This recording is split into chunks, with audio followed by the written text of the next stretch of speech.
Hello everyone, আজকে আমি রান্না করব বাইম মাছ। আমার রেসিপিটা ফলো করে রান্না করলে মাংসের স্বাদ হার মানবেই মাছের কাছে। আমি মাছগুলো ভালোভাবে পরিষ্কার করে ধুয়ে নিয়েছি। এবার 1 চামচ হলুদ আর লবণ দিয়ে মাছগুলো মাখিয়ে রাখবো। মাখানো শেষ হয়ে গেলে কড়াইতে পরিমাণ মতো তেল দিয়ে দিব। তেলটা গরম হয়ে গেলে দিয়ে দিব পেঁয়াজ কুচি।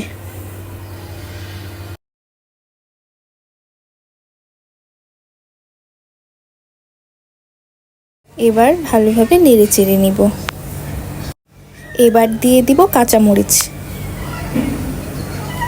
এগুলো নেড়ে চেড়ে নিয়ে এবার দিয়ে দিব একটা তেজপাতা। তারপর ভালোভাবে এগুলো নেড়ে চেড়ে নিতে হবে। এবার দিয়ে দিব 2 চামচ রসুন বাটা,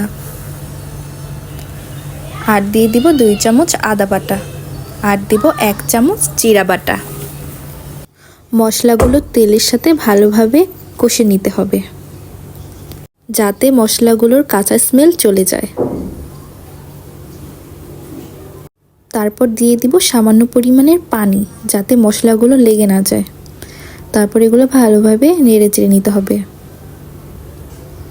এইবার দিয়ে দিব 1 চামচ হলুদের গুঁড়া, আর দেব 3 চামচ মরিচের গুঁড়া।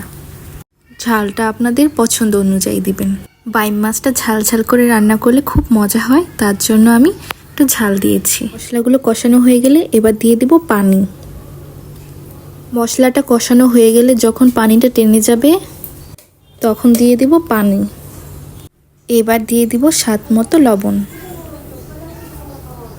যখন মশলা থেকে তেল ছেড়ে দেবে এই পর্যায়ে দিয়ে দিব মাছগুলো দেওয়া হয়ে গেলে এবার এগুলো ভালোভাবে কষিয়ে নিব মশলাগুলোর সাথে। মাছটা ভালোভাবে কষিয়ে নিতে হবে, এর ফলে স্বাদটা দ্বিগুণ বেড়ে যাবে। 5 মিনিটের জন্য ঢাকনা দিয়ে ঢেকে দিব। 5 মিনিট পরে ঢাকনাটা উঠিয়ে নিব। বাইম মাছটা যতই কষানো হোক এই মাছটা সহজে ভেঙে যায় না। দিয়ে দিয়েছি সামান্য পরিমাণের গরম মশলার গুঁড়া, এতে স্বাদটা অনেক মজা হয়। আগে থেকে কেটে রাখা আলুগুলো দিয়ে দিলাম। 5 মিনিটের জন্য ঢাকনা দিয়ে ঢেকে দিব। 5 মিনিট পর ঢাকনাটা উঠিয়ে দিব। এবার দিয়ে দিব পানি। পানি দেওয়া হয়ে গেলে ঢাকনা দিয়ে ঢেকে দিব। 5 মিনিট পর ঢাকনাটা উঠিয়ে দিব।